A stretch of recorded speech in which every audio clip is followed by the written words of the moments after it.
You get everybody staring for days. All they see is just a young pretty face. But I'm trying to get to know you much better. Don't matter how much time it will take. But there's something you're trying to hide. There's something you're keeping inside. But I'm trying to get to know you much better.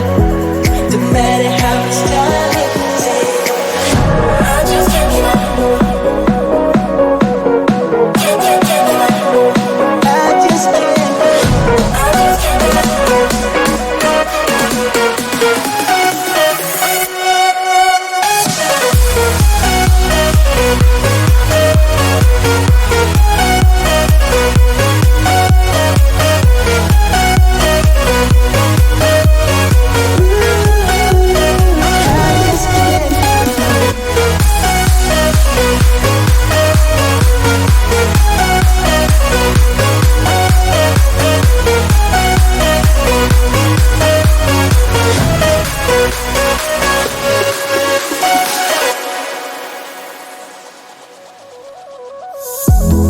Caught up since the day that we met, and you haven't seen the best of me yet.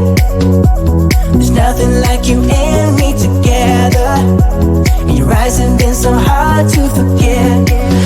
But there's something you're trying to hide. There's something you're keeping inside.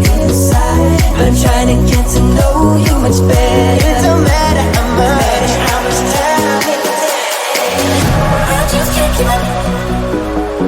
Whoa, I just can't give up. Can't give up. I just can't give up. Oh, baby, I just can't give up. I just can't give up. Can't give up. I just can't give up. I just can't give up.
everybody's staring for days.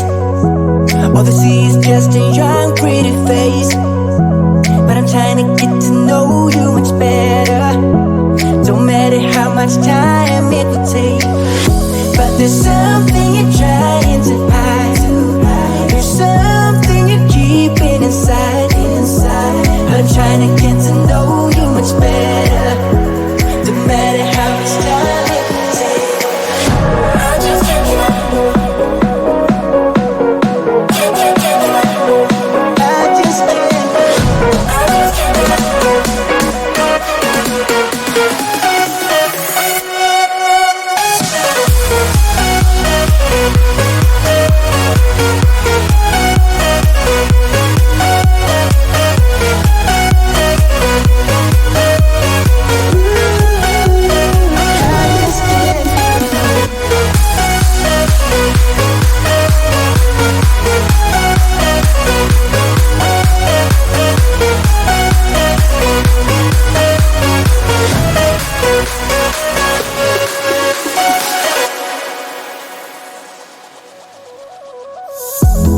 Caught up since the day that we met, and you haven't seen the best of me yet.